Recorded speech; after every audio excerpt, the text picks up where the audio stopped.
It was good versus evil in that game today. Evil?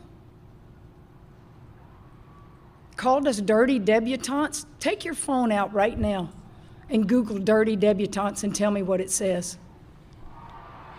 Dirty debutantes? Are you kidding me?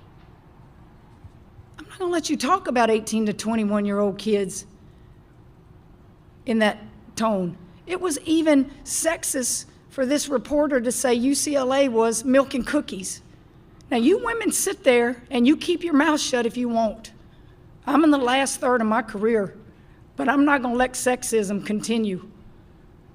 And if you don't think that's sexism, then you're in denial. Yeah. Big JTV, man. Like, comment, subscribe, like, comment, subscribe. And I'm going to put a little video at the beginning like I just did of Kim Mulkey, the coach of LSU women's basketball. And maybe the other girl, the Haley girl, also on LSU's women's team, talking about that article. I might even put Angel Reese at the beginning talking about the article. And basically the point here is that, Angel Reese, LSU Tigers are the villains. And there's racial overtones, not even undertones, overtones of the article written by the LA Times. Now, keep in mind, the LA Times were writing this op-ed in support of UCLA. UCLA is obviously the University of Southern Los Angeles. You know what I mean? So they obviously have a bias. They're going to root for their team, right? But we have to understand and not understand is that when you become the winner, when you become the champion, when you are the defending champions, which is the LSU Tigers, this energy is going to come out. This energy is going to come out. And it's been the history of sports. Now, the beauty about sports is that sports are the great equalizers, right? Sports are the thing that makes people, look beyond racial boundaries, beyond even gender boundaries, and it's about the objective. And what is the objective is to win. It's to beat your opponent, your opposition, right? Whether that be through finesse, whether that be through defense, through offense, through strength, through speed, through stamina, through whatever force you can use physically to beat your opponent, right? When it comes to the art of life, just, Society's always going to have these issues that sports can't solve, but sports can be a microcosm of life. What do I mean by that? When you look at the NBA, you look at the 80s, right? Well, late 70s, early 80s, the NBA, the league itself was going bankrupt, man. It was going bankrupt until two individuals, specifically Larry Bird and Magic Johnson, got drafted in the same draft together, right? After they had battled it out in the national championship game, right? And they went to the finals pretty much almost every year in the 80s, right? They battled multiple times to see who was not only the better player, but which individual would really stand up. And because of this rivalry, a white dude who could ball his bum off, right? And was more so of a country guy. And a black man who's more Hollywood, more charisma, more flash finesse. It was a fantastic narrative. And because of their battles, they gained so much respect for each other. It essentially grew the league, right? Grew the popularity of the league. And also helped with the racial tension and division that had been going on for hundreds of years, especially in the United States of America, right? What we're watching to a lesser level is a version of that in the women's game, women's basketball game. You're looking at Angel Reese, champion, front runner, right? Black girl, pretty black girl. And then you have, Caitlin Clark, hardworking, grinding. She was not as naturally gifted as Angel Reese. She's somebody who had to develop her game mid, but you know what I mean?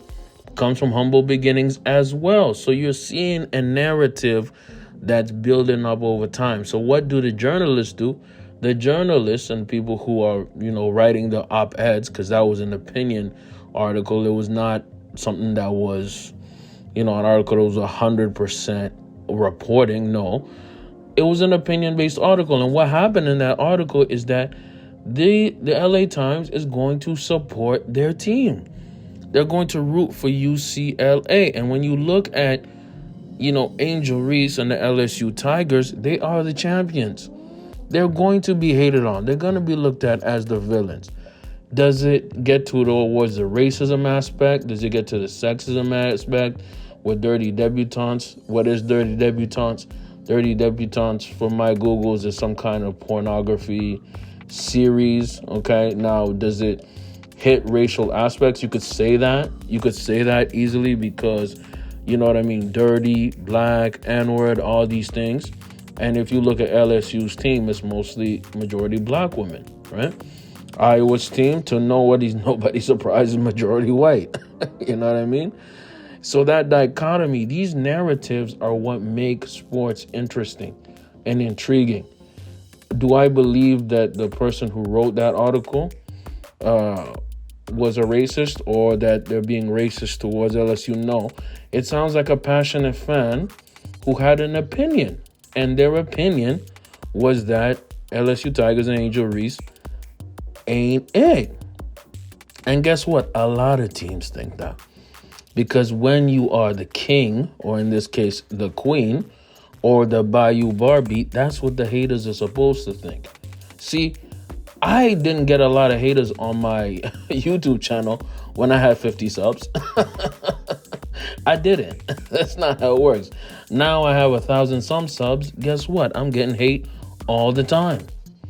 All the time, consistently. And guess what? I'm not mad at it. This is what comes with the territory. And watch as my channel keeps on growing, I'm going to get more. Right now, I'm watching the game. Iowa 39, LSU 39. This is going to be a fantastic ending to the game. Angel Reese has some 15 points and 10 boards already. It's a great game. This is great for women's basketball. This is great for basketball in general. It's proving that when you coach a team very, very well, and this team grows together, they can do great things. I personally predict that LSU is going to win. If y'all watching this later, then let me know what y'all think. I might be right, I might be wrong. LSU is just a better team. But the best player on that court is obviously Caitlin Clark. This is New Age Bird Magic Johnson. We need to understand what that is. Shout out to Kim Mulkey for using some of her coach speak. Because when a coach is speaking on the podium, they're also talking to their team, man. That's something that people forget. They're not just talking to the press. They're talking to their team, right? And Angel Reese, for her, taking the villain role and not taking it seriously, taking the challenge of facing Caitlin Clark, who she is going to face a lot in the WNBA, or maybe the big three. Because if my boy Cube is smart, he better send Angel Reese in there, because we want to see Reese versus Clark. That is the matchup. Anyways, man, let me know what y'all think in the comments below, man. Caitlin Clark is out here getting buckets like nobody's business. And it's a fantastic game before halftime. Big JTV. Let me know what y'all think about women's hoops, man. Right after this, we have USC versus UConn. Juju Watson versus Paige Busher. I'm excited for this, man. Big JTV. Like, comment, sub. More ball coverage on the way. I'm out.